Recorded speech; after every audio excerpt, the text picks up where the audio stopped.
seus votos seguem até a Justiça Eleitoral por um canal exclusivo e protegido. Todo esse cuidado garante: o voto que você deu é voto apurado e totalizado. Justiça Eleitoral, há 90 anos pela democracia. O seu programa de cultura, atualidades, serviço e muita informação. Obrigado, Raoni. Boa tarde para você que acabou de sintonizar na TV. E para ficar por dentro de tudo que rola na capital e no interior do estado, você tem encontro comigo no TBE Revista.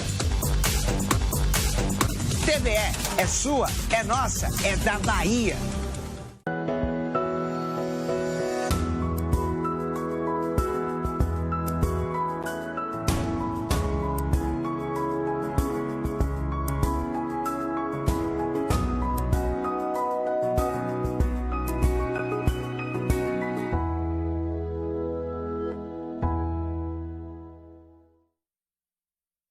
Música de qualidade, informação com responsabilidade, valorização da cultura regional. Sintonize a UESB FM em Vitória da Conquista, 97,5. E curta o melhor conteúdo 24 horas. UESB FM, informação, formação e conhecimento.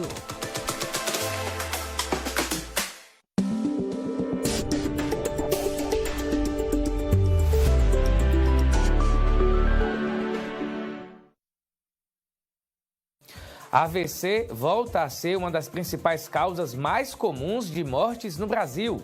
Eleições 2022. Segurança das urnas eletrônicas garante processo eleitoral. 23º Encontro Nacional de Capoeira realizado em Vitória da Conquista. E mais, Departamento de Ciências Sociais e Aplicadas da UESB divulga período eleitoral para os cargos de diretor e vice-diretor. Segunda-feira, 12 de setembro, UESB Notícias, primeira edição, está começando.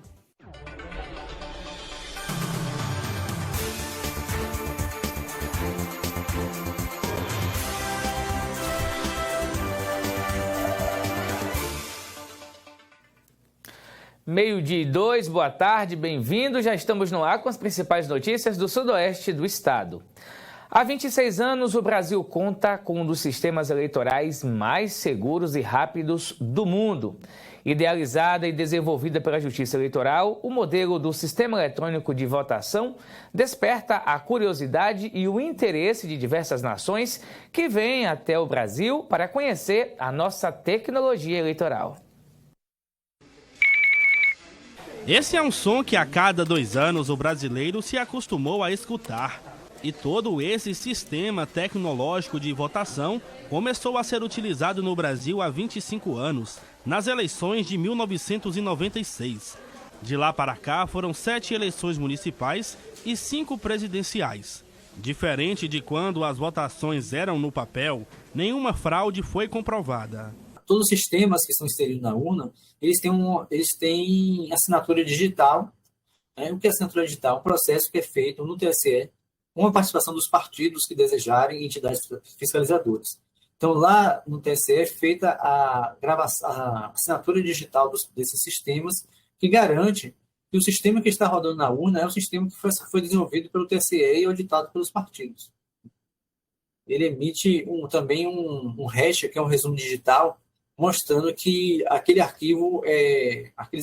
arquivos que estão na urna são arquivos originais e que não foram adulterados. Para isso, as urnas passam por um rigoroso programa de testes de segurança, como esse realizado no Fórum Eleitoral de Vitória da Conquista. A cada eleição, a Justiça Eleitoral sorteia as urnas para verificação.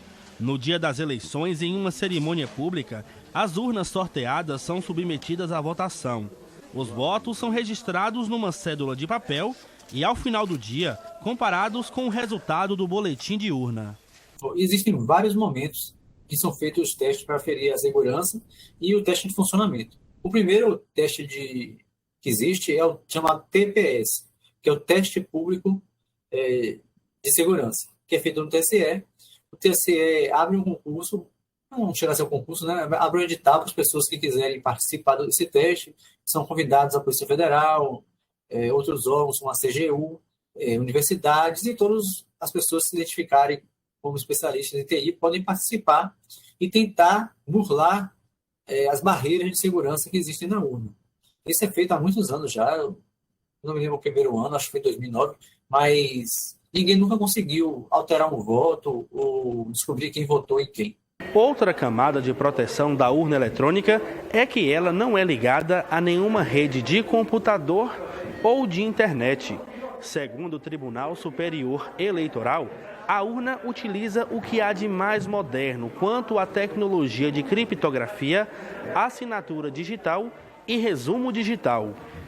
Toda essa tecnologia é utilizada pelo hardware e pelo software da urna eletrônica para criar uma cadeia de confiança, garantindo que somente o sistema desenvolvido pelo TSE pode ser executado nas urnas eletrônicas devidamente certificadas pela Justiça Eleitoral. A urna é um equipamento stand-alone, está completamente desconectada de qualquer tipo de rede. Inclusive, ela não possui nem uma entrada de cabo internet para rede cabeada, nem placa de Wi-Fi. Então, ela está totalmente desconectada da rede. O que acontece? Quando a pessoa é habilitada para votar e ela vota, né, para cada cargo ela aperta confirma. No último confirma, após o último cargo, é feita a gravação do voto numa tabela chamada RDV, que é Registro Digital do Voto. E essa é feito lá gravado em posições aleatórias e todos os votos são gravados nessa tabela. Ao final da votação, é gerado um boletim de urna, que é o resultado da votação naquela sessão, a partir dessa tabela do RDV. As urnas têm mecanismo de auditoria e verificação dos resultados que podem ser efetuados por candidatos e coligações, pelo Ministério Público e por instituições como a Ordem dos Advogados do Brasil, que acompanham e fiscalizam as eleições. A OAB exerce um papel democrático, de participação e também de acompanhamento de todo o processo do sistema eleitoral vigente. Então, a Justiça Eleitoral sempre convoca essas instituições que são OAB, Ministério Público, as Forças Armadas e também o Tribunal de Contas da União, o Poder Legislativo e outras instituições para poder acompanhar todo o procedimento. Isso começa até um ano antes, né? Com a questão da programação dos códigos-fontes das urnas, a questão de todo o recebimento de dados, de informações e sistematização. Então, o papel da OAB é garantir que aquele momento seja realmente reservado para a democracia e para a justiça social e também que é demonstrada através do voto, né? A democracia ela se exerce pelo voto. Então, não somente a OAB, mas outras instituições participam, inclusive partidárias, né? Instituições partidárias, federações e coligações. Dessa forma, segundo o advogado, não há nenhum registro de incorreções nas votações anteriores.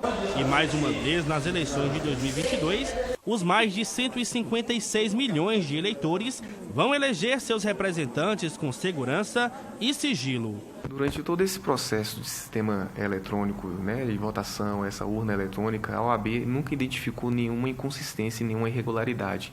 Tanto o Conselho Seccional quanto também o Conselho Nacional, que é o federal, e aqui em Vitória da Conquista, a gente tem a tradição de acompanhar. Nunca observamos isso. Obviamente que antes da urna eletrônica que acontecia algumas questões, mas no procedimento eletrônico e toda a sistematização e também os testes que são feitos e as autenticações que são realizadas, eu posso dizer para você que é de extrema segurança, são verdadeiras, são auditáveis e são transparentes. Vamos para o telão ver os últimos números da pandemia da Covid-19 em Vitória da Conquista e Jequié. Começando aqui por Vitória da Conquista, os dados que você está vendo são do dia 9. Vitória da Conquista, como você já sabe, não divulga os seus dados durante o final de semana. Então, até o dia 9 de setembro, Vitória da Conquista tem ao todo 51.217 casos, 90 casos ativos, 50.422 recuperados, 705 óbitos. Vamos agora para os dados de Jequié. Jequié divulga, sim, seus dados no final de semana. Está aí os dados de ontem. Esses dados são divulgados a partir das 7 da noite. Então, em Jequié, nas últimas horas, nenhum caso confirmado. Ao todo, são 24.836 casos desde quando começou a pandemia. Nenhum caso ativo, 24.385 recuperados, 451 óbitos. Ocupação de leitos, 20 de UTI, 90% ocupados. Todos esses leitos ocupados são de pessoas de fora de Jequié. Ocupação de leitos clínicos, 20, nenhum paciente internado. E de acordo com os dados recentes da Sociedade Brasileira de Neurocirurgia, o AVC, junto às doenças cardiovasculares, voltou a ser a causa mais comum de mortes no Brasil após o recuo da pandemia da Covid. Mais informações com a repórter Andréa Póvoas. Boa tarde, Tiago. Boa tarde a todos que acompanham o SB Notícias, primeira edição. É isso mesmo, Tiago. O AVC voltou a ser uma das principais causas de mortes no Brasil. Para falar mais sobre esse assunto, trazer um alerta à população, nós convidamos o Dr. Philip Glass, que é neurologista. Doutor, muito obrigado por sua participação aqui com a gente. Seja muito bem-vindo. Fala um pouquinho quais são os casos, né, de incidência de AVC no Brasil. Realmente está elevado? Sim, o AVC é uma das principais causas de morte, para ser mais preciso, é a segunda causa de morte no Brasil, é a principal causa de morte no nosso estado, e tem alguma estatística que diz que talvez 1 a cada 4 pessoas terá um AVC ao longo da vida. O que acontece, né? Por que a pessoa desenvolve um AVC? Quais são as causas? Então, o AVC ele acontece por uma alteração no suprimento de sangue para o cérebro, né? Então, toda vez que altera o fluxo de sangue para o cérebro para de ter oxigênio, glicose e morre. E essa alteração ela pode ser decorrente de um entupimento de uma artéria, e a gente chama isso de um AVC isquêmico, ou pode ser decorrente de um sangramento ou hemorragia cerebral, que chama de AVC hemorrágico. Cada tipo de AVC desse vai ter fatores que aumentam o risco. Então, os AVCs isquêmicos, por exemplo, acontecem em pessoas que são hipertensas, diabéticas, que fumam, que têm arritmias do coração, por exemplo. E a questão do estilo de vida também influencia, a questão genética? Influencia.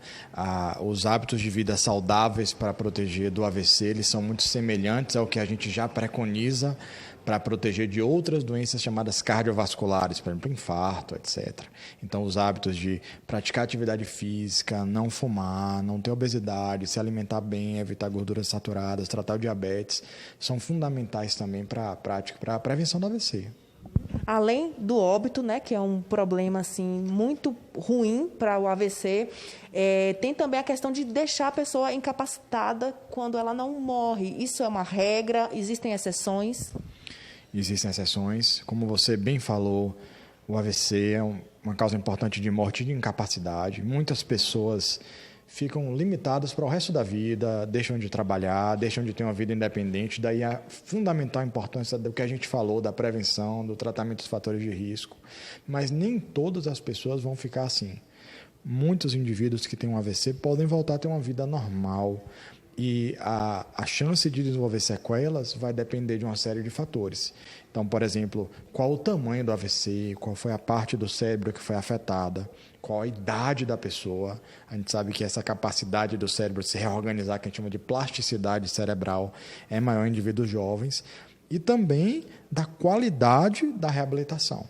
Agora, doutor, é importante também a gente reconhecer quando alguém estiver passando por um AVC ali, né, perto da gente. Como a gente faz para reconhecer algum sinal? O que a gente pode fazer para ajudar? Então, o que chama a atenção para o AVC é a ocorrência de um sintoma neurológico, qualquer que seja ele, que comece de maneira súbita. Quando a pessoa tem um sintoma neurológico súbito, a gente tem que pensar no AVC.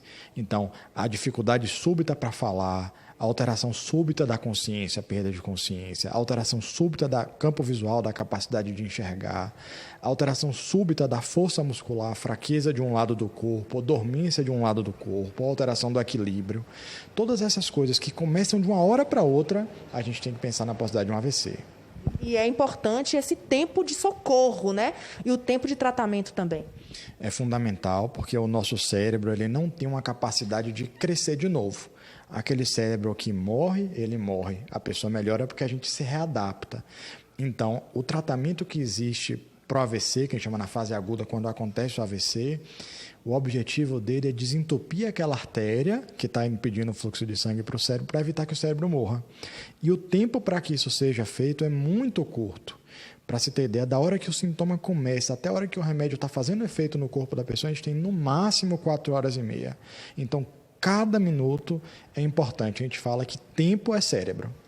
Ok, doutor, muito obrigada pela entrevista, pelos esclarecimentos. E deixa para a gente finalizar alguns cuidados que a pessoa tem que ter caso aconteça com ela um episódio como esse. Eu acho que a mensagem final é a ideia de que um sintoma súbito, qualquer que seja, deve levar à suspeita de um AVC. E quando tem suspeita de um AVC, é muito importante a procura pronta, aguda, rápida de atendimento médico. Lembrar para as pessoas do número do serviço de atendimento médico, que é do SAMU, que é 192. Por incrível que pareça, foi feita uma pesquisa dessa com pessoas na rua e algumas pessoas não sabem o número, acha que é para ligar para o 91, acho que dos seriados da TV, então ligar para o 92.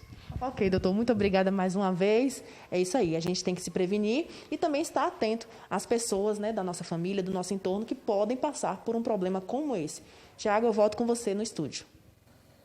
Com certeza, Andréa. Boa tarde para você, obrigado pelas informações. Ainda hoje, Vitória da Conquista recebe o 13º Encontro Nacional de Capoeira. E já no próximo bloco você vai conhecer um pouco do trabalho do órgão de Educação e Relações Étnicas da UESB, o ODERê. 12h15, voltamos já. A partir de agora, você vai poder acompanhar a nossa programação ao vivo, de onde estiver e na hora que quiser, com o novo aplicativo da UESB FM. São 24 horas da melhor programação musical, cultural e jornalística, ao alcance da sua mão. Para baixar, busque o aplicativo pelo nome da rádio, UESB FM, na loja virtual do seu smartphone. Instale e aproveite o seu conteúdo favorito. É a rádio que você gosta de ouvir, agora também no seu celular, 24 horas por dia. UESB FM. Informação, formação e conhecimento. Eleições 2022. Você ainda não tem seu título de eleitor digital no celular? Baixe agora mesmo seu e-título. Nele constam o número do seu título de eleitor, seu local de votação e outras informações importantes. Seu e-título tem foto? Ele vale como documento oficial na sessão eleitoral. E se você estiver fora da sua cidade nos dias de votação, você pode justificar sua ausência pelo e-título. Nas eleições 2022, o app traz novidades, como mais acessibilidade para pessoas com deficiência visual. Baixe seu e-título com antecedência. É grátis, é simples, é democrático. Importante, o e-título não poderá ser emitido nos dias de eleição. Justiça Eleitoral. Há 90 anos pela democracia.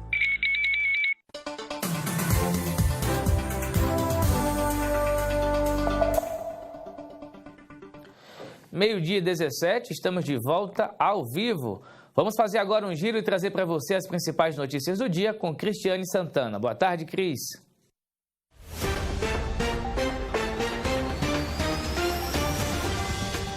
Boa tarde, Tiago. Boa tarde para você que está acompanhando o UESB Notícias, primeira edição.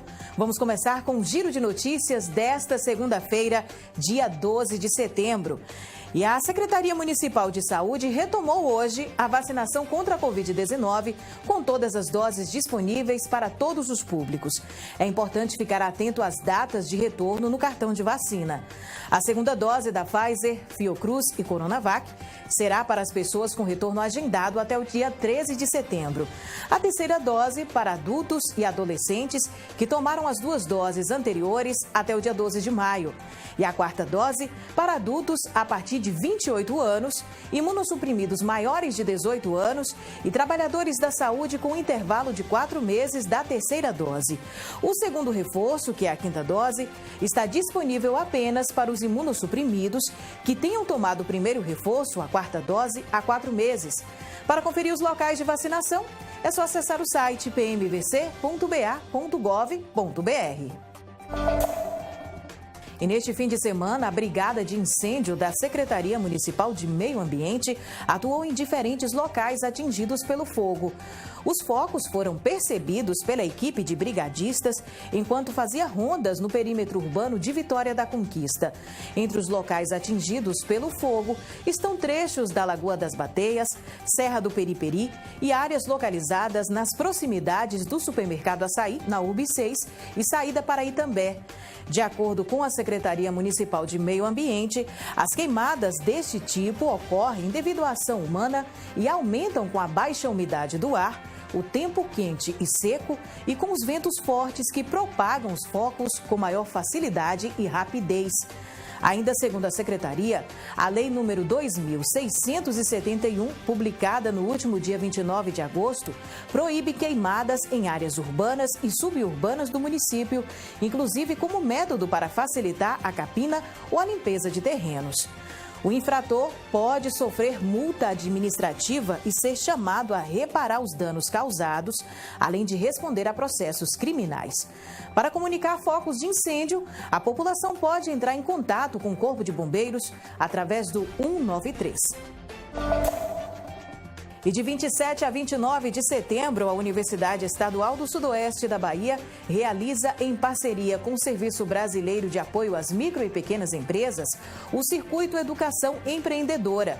Por meio de palestras, a ação busca apresentar aos professores e estudantes a importância da educação empreendedora no ensino superior. O circuito será iniciado em Vitória da Conquista no dia 27 de setembro. Em seguida, a ação chega a Itapetinga no dia 28 e encerra os encontros com a comunidade no campus de Jequié no dia 29 de setembro. A iniciativa conta com 2 momentos em cada campus. As inscrições são gratuitas e para participar é só acessar o site uesb.br. E Suzy Ruas participou de uma das provas mais importantes do calendário esportivo do país, o 16º Troféu Brasil Master de Atletismo Florianópolis. O torneio aconteceu na pista da Universidade Federal de Santa Catarina, neste fim de semana em Florianópolis. Entre 9 e 11 de setembro, Suzy enfrentou uma lesão no quadril e, mesmo sentindo dor, conseguiu finalizar as 6 provas que estavam inscritas, trazendo 5 medalhas de ouro nas provas 2.000 metros com obstáculos, nos 8 quilômetros cross-country, nos 10.000 metros rasos, revezamento 4x100 e 4x400, além de uma medalha de prata nos 5.000 metros rasos. E Suzy Ruas não para. No próximo dia 25 de setembro, ela vai encarar as 10 milhas da Garoto em Vitória, no Espírito Santo. Parabéns, Suzy, muito sucesso no seu próximo desafio. E com essa notícia, nós encerramos o Giro de hoje. Para você, uma ótima tarde, uma excelente semana e até a próxima.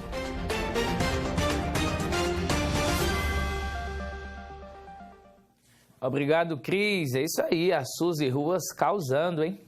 12h22, a Câmara de Vereadores de Vitória da Conquista realizou hoje uma audiência pública para discutir os precatórios do Fundef.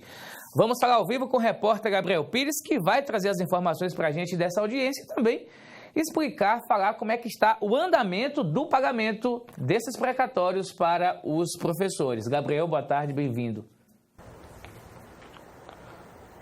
Oi, Tiago, boa tarde para você que está nos acompanhando aqui no ESB Notícias, primeira edição.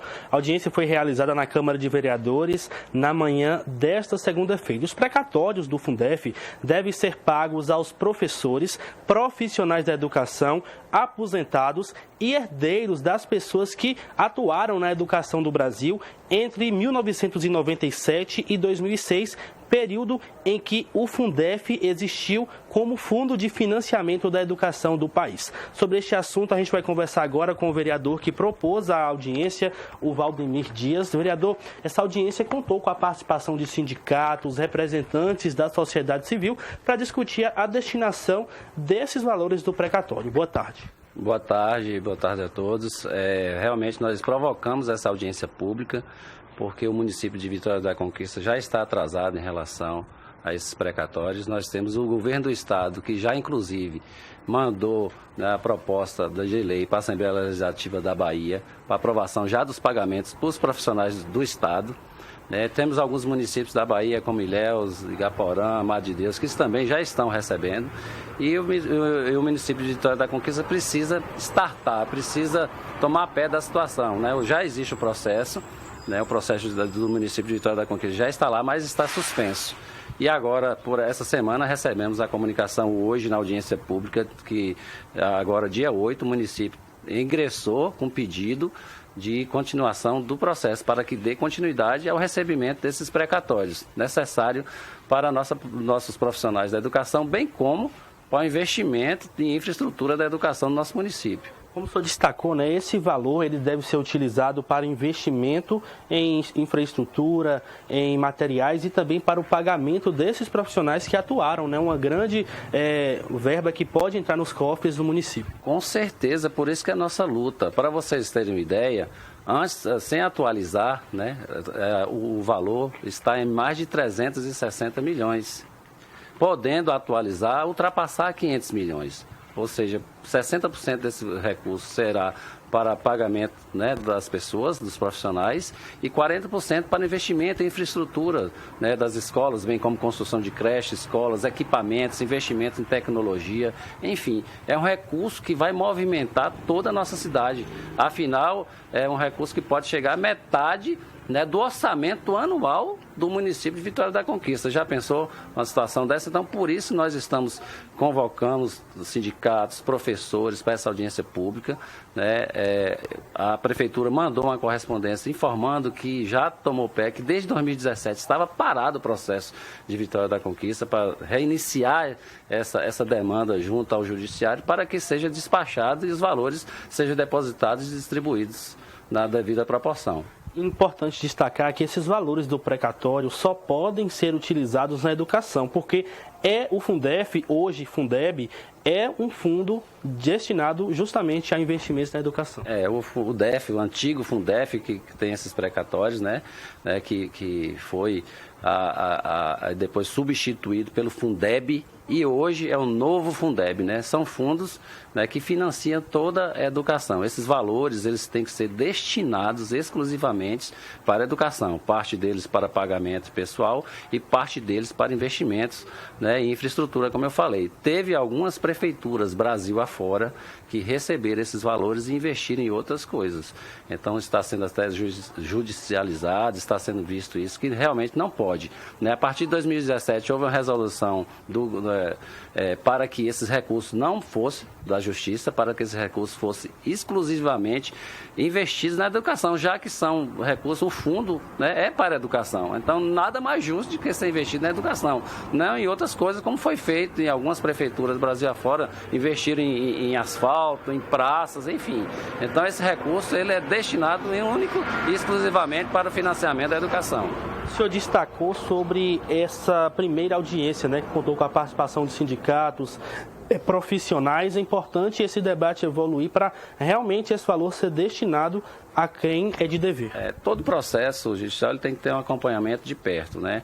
O município de Vitória da Conquista, ele pecou nesse sentido, né, que estava lá parado desde 2017. Então, a partir de agora, eu creio que vai ter um acompanhamento, né, da Procuradoria Jurídica do município, mais próximo, porque um recurso, uma monta dessa, não pode ser desprezado, bem como de todos os sindicatos por meio de seus advogados, e a Câmara, ela estará lá apta para estar fazendo todas essas discussões, audiências públicas, né, sessão mista, sessão especial, para estar discutindo. Afinal, quando esse recurso vier, essa regulamentação, esse projeto vai para a Câmara para ser discutido para o rateio desse recurso. Ok, vereador, muito obrigado pelas informações. Está aí, pessoal, discussão super importante sobre os precatórios do Fundef. Você que é profissional da educação, que atuou na rede de ensino entre 1997 e 2006, procure a Justiça, o seu sindicato, para buscar o seu direito. Volta ao estúdio. Valeu, Gabriel. Obrigado pelas informações. Obrigado também ao vereador Valdemir Dias por ter vindo aqui hoje falar um pouquinho sobre os precatórios, como é que estão aí essas discussões, como é que vai ser esse pagamento que os professores já estão esperando já há algum tempo. Obrigado, boa tarde para você, Gabriel. Você vai conhecer agora mais um pouco do trabalho realizado pelo órgão de Educação e Relações Étnicas da UESB, o ODERE. Desde a fundação, tem se tornado um espaço de produção do conhecimento acerca das relações étnicas e, mais recentemente, sobre gênero, diversidade sexual e indígena. Isis conheceu o órgão de Educação e Relações Étnicas, o ODERE, durante a graduação em Pedagogia na UESB de Jequié. No ano passado, se inscreveu e foi aprovada no programa de pós-graduação do ODERE.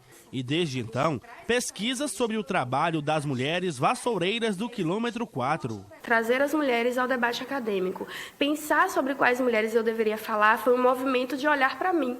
Então, quais mulheres me compõem a minha história? E aí eu fui atrás, né, eu fui visitar as mulheres do meu passado, as mulheres do meu presente, as mulheres que estão no meu cotidiano, que são as mulheres vassoureiras do bairro do quilômetro 4, aqui em Jequié. Essas mulheres produzem vassouras diariamente, têm passado esses saberes por gerações e, por vezes, esse saber, esse conhecimento fica esquecido, fica relegado, é secundarizado e é invisibilizado por se tratar de uma atividade de trabalho tida como inferior, né, uma atividade que não é reconhecida formalmente. Então, ao conhecer esse espaço, ao conhecer o Oderê, eu vi que era possível, porque o Oderê ele nos possibilita trazer outras histórias, né? O outro lado da história. A história oficial, ela conta sobre muitos, mas não sobre nós. David veio de mais longe, de Santa Cruz Cabralha, no sul da Bahia. Professor indígena da tribo Pataxó, ele pesquisa sobre a língua indígena de sinais utilizada pela comunidade surda integrante do seu povo. O programa de pós-graduação em Relações Étnicas e Contemporaneidade aqui do Oderê, né, da UESB, PPG-REC, ele contempla as questões étnicos-raciais.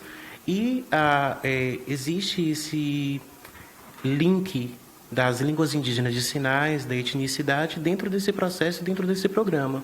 Então eu percebi, é a hora, tenho que trabalhar para dar visibilidade, voz e vez, informação e formação para aquela comunidade, para aquele grupo, que no caso são os meus parentes da minha comunidade, por me auto-perceber indígena, por ter o entrecruzamento na minha família e também por contribuir para os alunos que eu atendo enquanto professor na comunidade e na cidade. O Oderê foi fundado em 2005 e reúne um acervo bibliográfico e histórico com vários estudos sobre educação, cultura, etnia e, mais recentemente, sobre gênero e diversidade sexual, desenvolvendo ações de pesquisa, ensino e extensão. O Oderê, ele surge em 2005, a partir de um trabalho da nossa decana, a professora doutora Maria de Santana.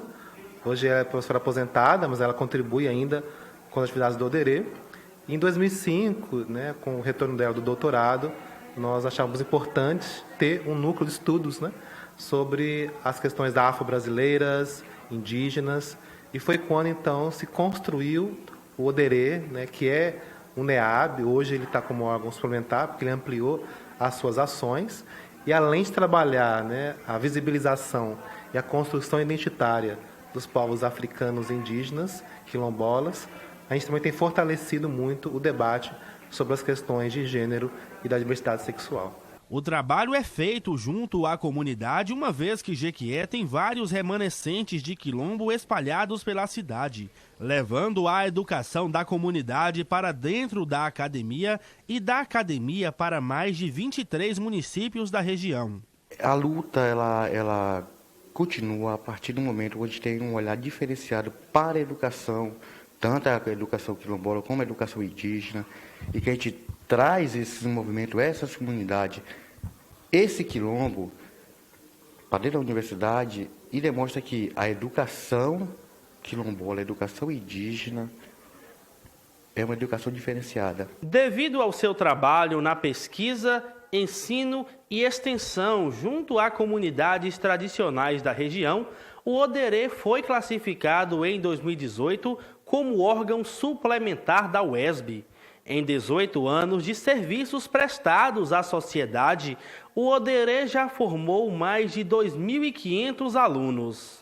Um desses é Idália. No órgão, ela fez curso de extensão, especialização e, após se aposentar da sala de aula, iniciou um mestrado em etnia, gênero e sexualidade, estudando a história de uma mãe de santo de Jequié. Falar sobre gênero, né, sobre etnicidade, sobre Umbanda, para mim, nesse momento, é muito importante, porque eu vou trazer essa discussão também para dar visibilidade dentro da academia.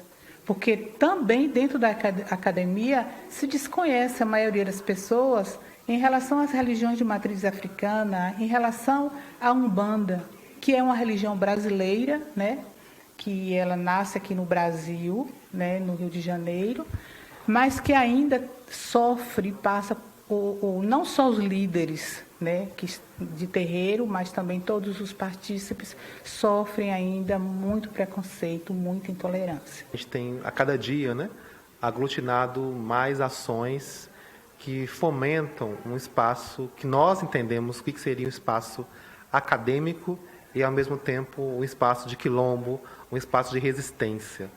A gente pretende cada vez mais ampliar nossas ações, porque trabalhamos como estando na universidade, entendemos a importância dessa relação entre ensino, pesquisa e extensão. E nós começamos fortemente com a extensão, né, pelos cursos que são oferecidos até hoje, né, para a comunidade. Então, cursos sobre cultura afro, saúde da população negra, gênero, raça e sexualidade. E além desses, e aí nós começamos a ampliar da extensão para também os cursos de pós-graduação. A princípio, tínhamos a especialização e agora já temos o stricto sensu. Esperamos que consigamos, né, mais para frente, conforme as avaliações, conseguir também o curso de doutorado, porque nós entendemos, né, que fazer pesquisa, ensino e extensão na universidade significa você triangular isso, né? A gente tem uma preocupação muito grande de não isolar a produção do conhecimento científico. Eu não posso ir para a comunidade, fazer uma pesquisa e esse trabalho ficar apenas no meio acadêmico. Então, a gente tem uma preocupação e uma ação onde o que nós fazemos como pesquisa atuam diretamente na comunidade a qual nós estamos interligados. Essa é a UESB, Universidade Pública, Gratuita, de Qualidade e Inclusiva. Chegou a hora da previsão do tempo. Veja no mapa como ficam o tempo e a temperatura para a Vitória da Conquista e região.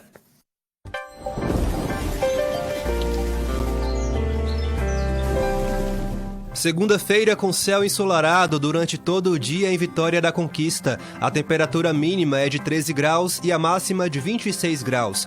O sol deve prevalecer na terça-feira. A temperatura prevista é de 12 graus e a máxima de 27 graus. O sol continua na quarta-feira. A menor temperatura é de 13 e a máxima pode chegar a 30 graus. O sol prevalece também nas cidades da região sudoeste. Sol forte em Anagé. A previsão é de mínima de 15 graus e a máxima pode chegar a 32 graus. Em Itapetinga, céu sem nuvens e ensolarado. A mínima é de 16 graus e a máxima de 31 graus. Céu ensolarado também em Jequié. Na Cidade Sol, a mínima é de 15 e a máxima de 29 graus. Depois do intervalo, o 23º Encontro Nacional de Capoeira realizado em Vitória da Conquista e também Departamento de Ciências Sociais Aplicadas da UESB divulga período eleitoral para os cargos de diretor e vice-diretor do setor. Não saia daí, já já a gente volta. 12h37.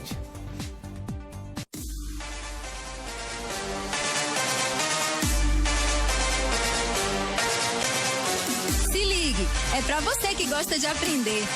É conhecimento para compartilhar. É aberto, viu? E digital. E é de graça. É pra gente e é massa. É também para brocar e transformar. É recôncavo, paralelepípedo, birimbau, teorema e dendê. É acarajé, carne de bode, chocolate, Maria Filipa, Paulo Freire e Castro Alves. E é o que mais? Oxe, é matéria, é orgânico, é de todo mundo, é de todos, de todas, de todos, é barril. Educação, mais conhecimento. É da Bahia pra Bahia, pro seu futuro. Presente na sua TV 24 horas por dia. TV Educa Bahia. Eleições 2022. Na hora de votar, atenção com a ordem dos cargos. Primeiro, você escolhe a deputada ou o deputado federal. Em seguida, deputada ou deputado estadual ou distrital. Depois, senadora ou senador. Governadora ou governador. E, por fim, seu voto para presidente da República. Para ajudar, leve uma colinha com os números. Justiça Eleitoral. Há 90 anos pela democracia.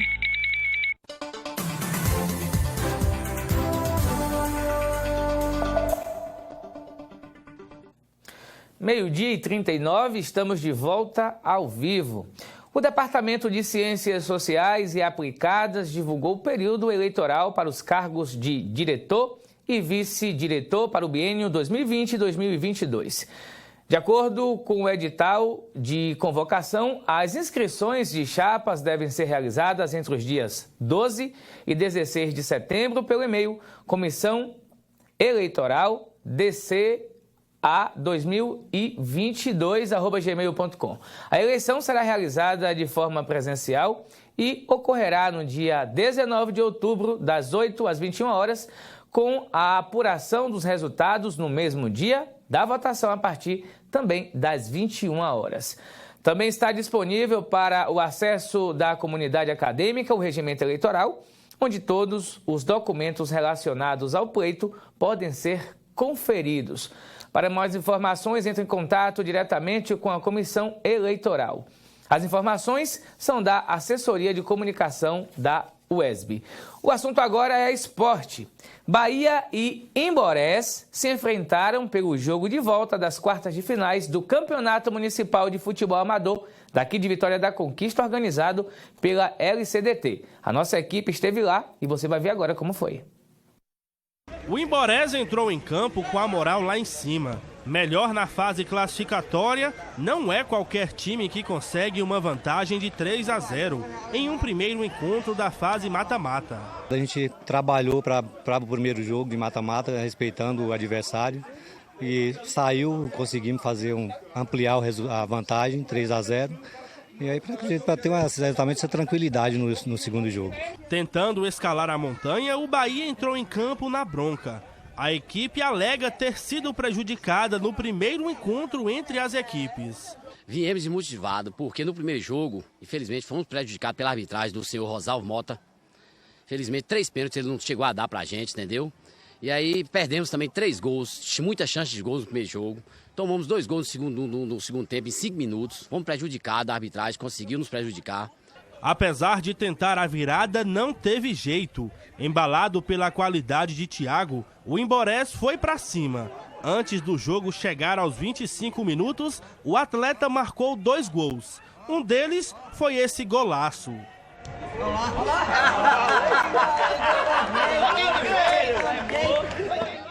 A gente conversou no vestiário para entrar ligado no jogo e atacada nesses lançamentos, que é o que eu mais gosto, né? Tive a felicidade de fazer esses 2 gols. Mas a desvantagem de 5 gols não abalou o Bahia. O tricolor forçou o jogo pela esquerda e sozinho dentro da pequena área, Cinho diminuiu o placar. Nós tivemos força ali, diminuiu para cá e você vê que a partida tá igual, né? Nós criando muita chance de gols.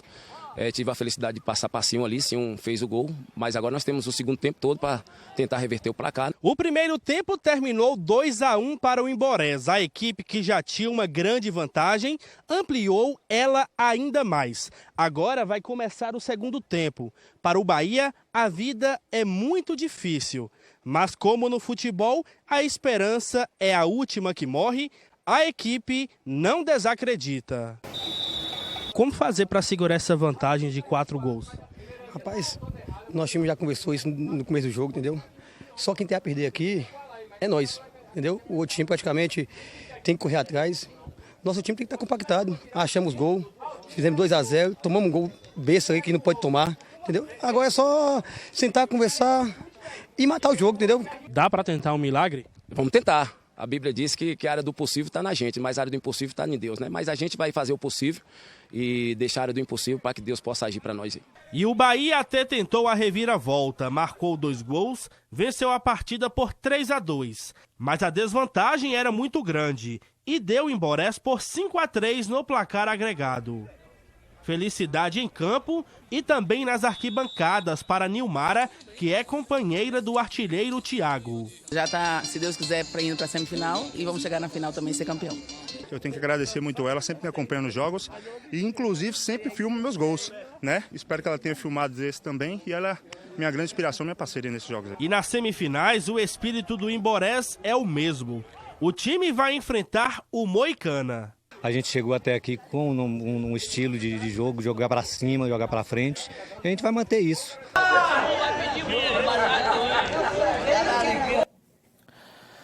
Do futebol para a capoeira.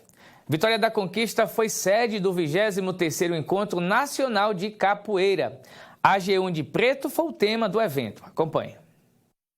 No ritmo do berimbau, o AG1 de Preto reuniu capoeiristas, pesquisadores e entusiastas da arte para debater e aperfeiçoar os saberes deixados pelos ancestrais.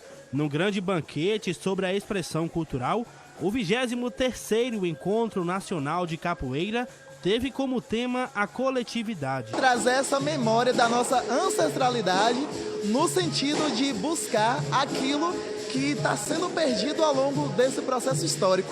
E aí a capoeira, historicamente, ela enfrenta esse processo do sistema para que todos os seus praticantes possam disseminá-la. O AG1 de Preto quer dizer comida de preto, para lembrar sobre o legado deixado pelas milhares de pessoas que foram escravas em todo o território brasileiro e como a capoeira foi fundamental para a resistência e defesa pessoal. O AG1 de Preto, ele é justamente esse convite para comermos juntos, para estarmos juntos, para partilharmos, para trocarmos informações, para ter nesse processo aprendizado. E esse aprendizado, ele se dá de forma dialógica com várias outras pessoas que vêm de fora para a nossa cidade, né? Durante o encontro, palestrantes de todo o país estiveram presentes.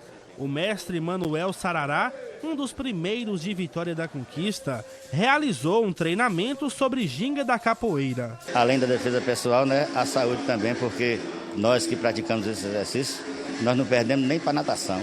A capoeira está em primeiro lugar em termos de desenvolvimento físico, de coisas boas, só para a saúde.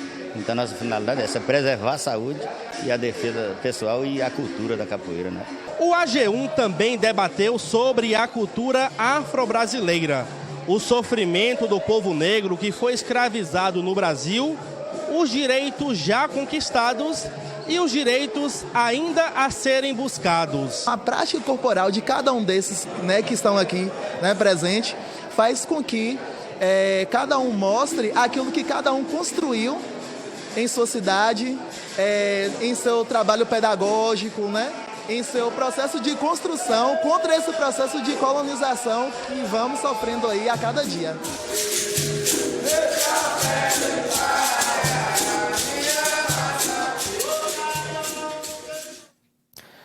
E a gente fica por aqui, obrigado pela companhia. Para rever os nossos telejornais, acesse o nosso canal no YouTube. Outras informações no ESB Notícias, segunda edição, às 6h30 da noite, com a Aline Ferraz. Boa tarde, se cuide, até amanhã.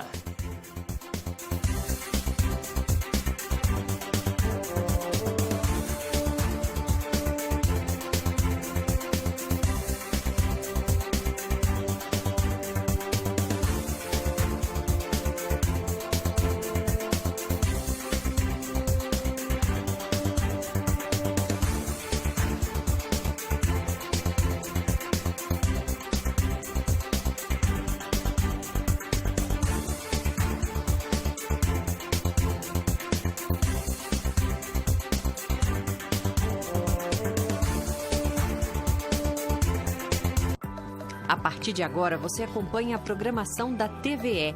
É sua, é nossa, é da Bahia.